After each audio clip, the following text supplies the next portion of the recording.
Je vais commencer peut-être par me présenter. Je m'appelle Alexandre Costanzo et je suis philosophe. Et je voulais dire aussi que j'étais très heureux d'être ici, dans la Robert Walser Sculpture, et d'accompagner en quelque sorte le projet de mon ami Thomas Hirschhorn. Je ne sais pas très bien comment me présenter, mon travail. Mais pour le faire, je crois que le plus simple, c'est peut-être d'essayer de parler de quelques figures que j'aime de la façon la plus simple. Et parmi ces figures dont j'aimerais parler, il y a Rosa Luxemburg. Et puis, il y a aussi un autre personnage qui est Pier Paolo Pasolini, que j'aime. Et il y en a beaucoup d'autres dont, évidemment, je pourrais parler un peu après. Et je peux peut-être commencer par Pier Paolo Pasolini. Ce que j'aime chez lui, c'est la position qu'il occupe et la position qu'il a réussi à inventer. Et la manière que j'ai de résumer cette position, c'est qu'il a toujours circulé entre des mondes. Autrement dit, il n'a jamais occupé une place fixe dans un monde, mais il a toujours été entre des mondes. Et si je devais résumer la figure qui résume ou qui récapitule son trajet, c'était de partir du monde petit bourgeois qui a été celui de son enfance, dans une petite maison qu'il décrit d'ailleurs dans ses ouvrages. Et c'était le monde auquel était attaché son corps, un corps qui était éduqué, comme il le dit si bien, par les objets, les meubles, un rideau de sa chambre d'enfant. Et à côté de ce monde, il a connu une autre trajectoire qui était la rencontre du sous-prolétariat romain, où les corps étaient différents, où les objets étaient aussi différents. Alors si je devais résumer un peu le parcours, le trajet et la figure qu'a inventée Pier Pasolini, ça consistait à tracer une sorte de ligne. Une ligne qui partait de ce monde, qui était le monde de son enfance petite bourgeoise, jusqu'à ce monde des sous-prolétaires. Mais ce que j'aime chez lui, c'est qu'il a réussi à inventer une position qui consiste à habiter une ligne. Autrement dit, pas rester sur un même point, mais une ligne qu'il traversait et qu'il occupait. Et ce que ça veut dire, c'est que sa position était littéralement intenable.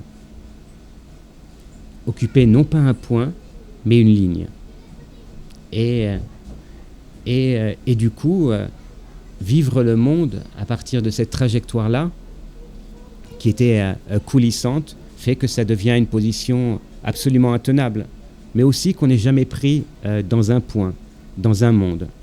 On traverse et on circule entre des mondes. Si je pars de cette figure qu'a inventée Pier Paolo Pasolini, mais c'est parce que je me sens très proche de ça. Et que j'essaie toujours aussi de circuler entre des mondes, ou en tout cas c'est la position de manière intuitive que j'ai occupée. Et ces mondes, c'est d'abord l'amour que j'ai pour la philosophie, mais c'est aussi la manière que j'ai de circuler dans ma rencontre avec les choses de l'art et des évidences aussi politiques. Je ne sais pas très bien où je suis, et je ne suis jamais très à l'aise dans un seul monde, parce que je circule entre plusieurs. Et à partir de là, se crée un type ou un mode d'attention particulier.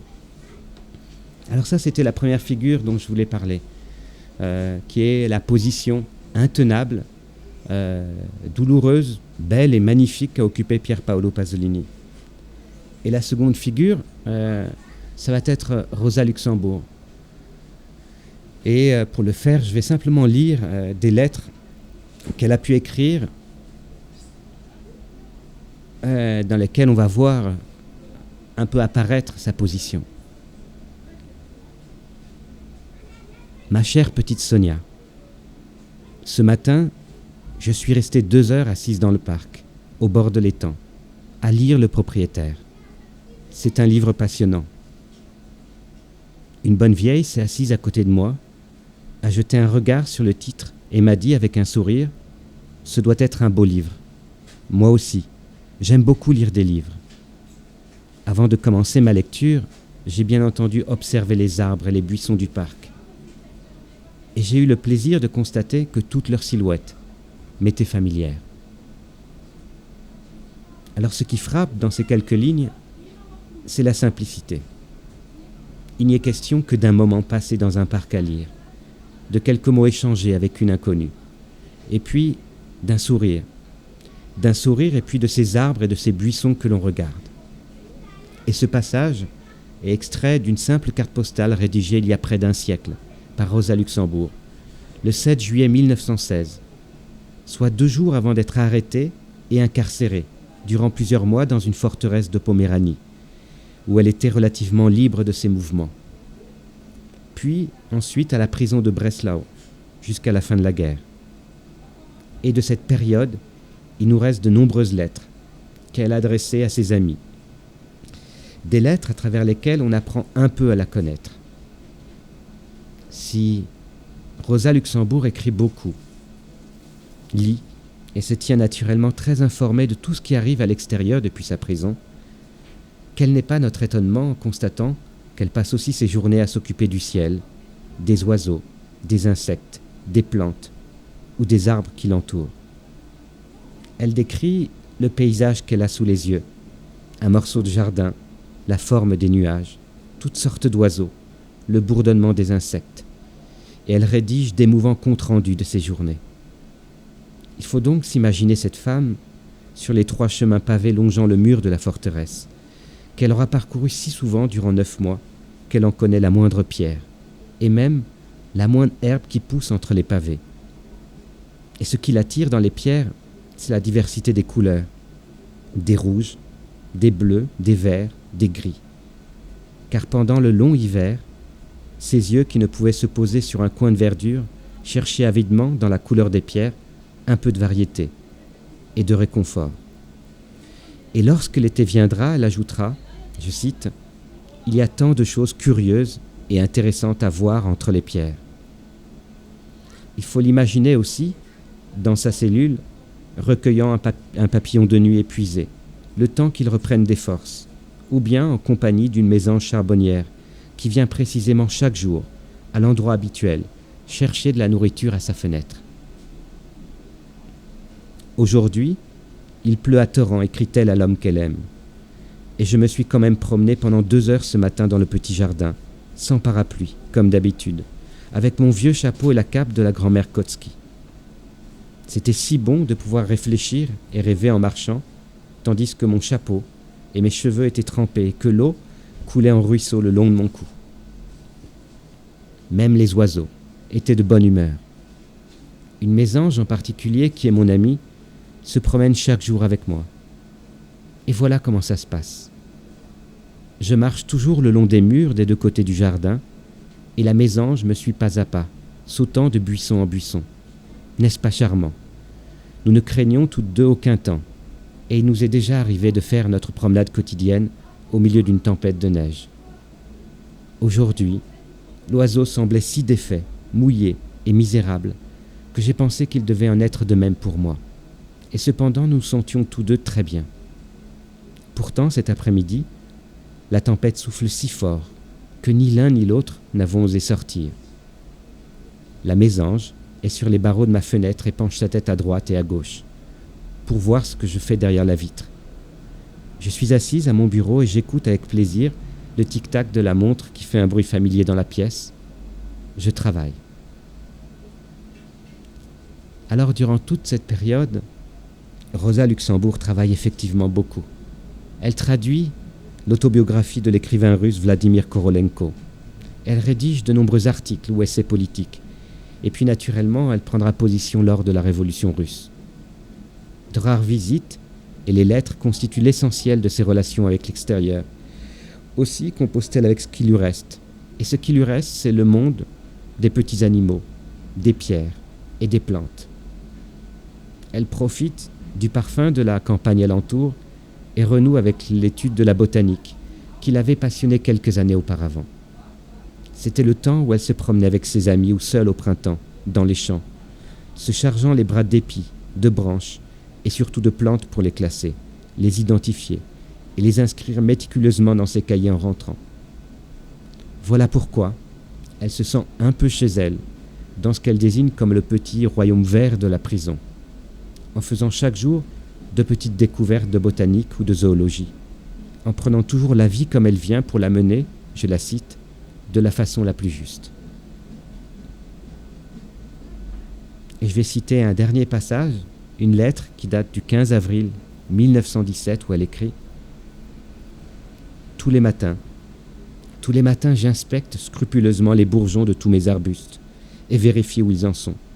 Chaque jour, je rends visite à une coccinelle rouge avec 2 petits points noirs sur le dos que je maintiens en vie depuis 1 semaine sur une branche, dans un pansement de chaude ouate, malgré la brise et la froidure. J'observe les nuages, toujours plus beaux et sans cesse différents, et au total, je ne me considère pas plus importante que cette petite coccinelle, et imbue du sentiment de mon infime petitesse, je me sens ineffablement heureuse. Surtout les nuages. Quelle inépuisable source de ravissement pour les yeux humains. Hier, samedi, l'après-midi vers 5 heures, j'étais appuyé à la clôture de fil de fer qui sépare le petit jardin du reste de la cour. Je me chauffais l'échine au soleil et regardais vers l'est. Et sur un fond de ciel bleu pâle se dressait un vaste groupe de nuages d'un gris très tendre que parcourait comme un souffle une lueur d'un rose léger. On eût dit quelque monde très lointain où régnait une paix, une douceur, une délicatesse infinie. Et le tout évoquait un faible sourire, quelques beaux et vagues souvenirs d'une lointaine jeunesse, ou la sensation qu'on éprouve parfois le matin quand on se réveille, avec l'impression agréable d'avoir fait un très beau rêve, sans pouvoir se rappeler ce que c'était. Je voulais juste lire ces 2 extraits de lettres de Rosa Luxembourg, plus cette petite carte postale. Je vais un peu plus tard lire l'ensemble de ce texte ici, mais juste un peu pour présenter une autre position qui est celle qu'on a pu décrire rapidement, qui était celle de Pier Paolo Pasolini. Ce que j'aime en lisant ça, c'est d'abord que cette femme m'a bouleversé. Elle m'a bouleversé parce qu'il y a une espèce de délicatesse, de douceur. Mais ce que j'aime, c'est comment est-ce qu'elle regarde à côté. À côté, ça veut dire en haut, les nuages du ciel. En bas, les pierres, leurs couleurs, mais aussi la végétation. Et comment elle décrit et s'occupe de ces petits animaux qu'elle découvre, des insectes. Et comment ça lui suffit pour être heureuse et pour avoir un point de repère dans l'existence. Pier Paolo Pasolini avait trouvé son point de repère. C'était le sous-prolétariat romain. Il avait découvert des corps qu'il décrivait comme étant beaux et qui exprimaient autre chose. Et chez Rosa Luxembourg, il y a juste une douceur et une délicatesse à partir de quelques points de repère que peuvent être une coccinelle, un arbre, des pierres, la forme des nuages, la délicatesse et la douceur de cette journée. Et donc ce que j'aime, c'est comment est-ce qu'elle regarde en haut, puis en bas ensuite, et que, autrement dit, elle regarde à côté, de la même manière que Pasolini regardait à côté, pour avoir un point de repère qui lui permet de prendre la mesure du monde. Alors moi qui suis quelqu'un qui essaie de penser la question de l'émancipation, je dis que là, on a une boussole et on a des vecteurs qui nous permettent de prendre la mesure de ce qu'on a comme beauté en fait dans le monde. Et c'est à partir de cette mesure-là qu'on peut changer ce qu'est notre centre de gravité. Alors je le dis très maladroitement ici, par timidité, par maladresse, mais voilà ce que j'appelle des points de repère. Mais dans ma méthode de travail, ce que j'essaie de faire, c'est jamais de ne prendre qu'un seul point de repère, mais d'en avoir plusieurs. Toujours de mélanger des mondes. Un point de repère, ça veut dire une manière de regarder, de construire et de prendre la mesure du monde. Mais dès qu'on en a plusieurs, à ce moment-là, on peut inventer une pensée que je dirais un peu communiste. on peut mélanger les mondes. C'est un peu de cette manière-là que je fonctionne. Là, j'ai pris comme exemple Pier Paolo Pasolini, j'ai pris aussi comme exemple rapidement Rosa Luxembourg. Et puis, il y a ce que je vois à côté. Il y a toujours ce que je vois à côté, les gestes simples que font les gens. Alors moi, je suis arrivé hier ici et déjà j'ai vu des gestes simples, des positions qu'occupaient les gens. Et le sentiment que j'avais en arrivant, c'était de me dire « Waouh, qu'est-ce que c'est dur !» J'arrive, je sors de la gare et il y avait très peu de monde ici. Et je me disais « Mais c'est dur !» C'est dur et en même temps, je me disais « C'est quand même magnifique ce qui s'y passe. » c'est une autre manière de dire, ou en tout cas ça devient pour moi aussi un autre type de repère. Voilà ce que j'ai envie un peu de partager ici en arrivant, c'est-à-dire de regarder puis de me construire un autre type de point de repère. Bon Yann, je ne sais pas quoi dire d'autre, mais j'ai pris 2 petits exemples. La trajectoire d'un homme qui a inventé une position qui était intenable dans le monde. J'ai pris un autre exemple d'une femme que je trouve admirable, courageuse, magnifique, qui nous dit finalement une seule chose, c'est que notre terre est belle, elle est magnifique, et qu'on a des points de repère un peu partout dans le monde pour nous le rappeler. C'est-à-dire aussi pour pouvoir réussir à construire un monde inconstructible avec eux. Et après, mes autres références, elles sont évidemment prises dans la philosophie. Et à partir de l'œuvre, par exemple, de quelqu'un qui est Spinoza. Et Spinoza, le sentiment que j'ai eu en lisant son œuvre, c'était mais que cet homme a rencontré un affect qui était la joie. Et il s'est étonné toute sa vie en se demandant, mais qu'est-ce que c'est que ça exactement ? Et donc il a construit une œuvre qui était un peu basée sur cet étonnement-là.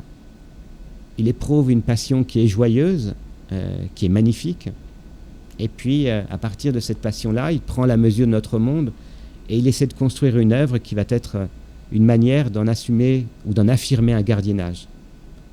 Alors il l'affirme dans cette méthode géométrique qui est la sienne, magnifique, en construisant, je ne sais pas comment dire, une architecture, pas une cathédrale, ce serait malvenu de parler de ça pour Spinoza, pour assumer ou affirmer un gardiennage de cet affect-là.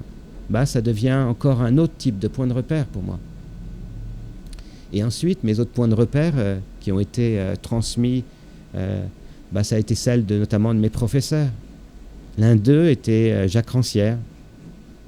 Et chez Jacques Rancière, ce qui était beau, c'est que toute son œuvre est basée sur une image qu'il a eue. En lisant encore une fois les lettres, les textes d'un menuisier qui s'appelait Louis-Gabriel Goni. Et l'image ou la scène que garde Jacques Rancière, c'était celle de cet homme-là, qui était parqueteur, qui travaillait à la tâche, et qui tout d'un coup décrit comment lorsqu'il travaille, il se met à regarder par la fenêtre le ciel et le paysage qu'il a autour de lui. Et il se dit, mais ce monde est beau, alors que lui est au travail. Et il se dit donc que c'est là qu'il voudrait être, partager cet espace de liberté. Vous voyez, un peu comme ce que je disais de Pasolini, un peu comme ce que je disais de Rosa Luxembourg, cet homme lève la tête. Cet homme lève la tête et il se met donc à regarder lui aussi, au lieu d'être simplement regardé par son contremaître. Et en levant la tête, son regard a bougé. Son regard, c'est-à-dire sa pensée. Il se met à regarder lui aussi, il se met debout, droit, et il a donc une idée de ce à quoi sa vie devrait ressembler. C'est un geste très simple qui résume, là encore, la grande rencontre, ou l'une des 2 grandes rencontres qu'a faite la philosophie de Jacques Rancière. Il y a un autre monde qu'on regarde par la fenêtre, comme on le fait tous, quand on travaille ou quand on est fatigué, et on se dit, tiens, c'est là où j'aimerais être moi aussi. Et ces mondes coexistent en quelque sorte. Et ça donne une idée. Ça donne une idée de la manière dont on veut se tenir dans le monde. Voilà, voilà comment je pourrais, en quelque sorte, à partir de ces quelques figures, décrire des géométries en réalité, et des positions qu'on invente, qui permettent de commencer à construire une définition de ce qu'est l'émancipation. L'émancipation, c'est juste une manière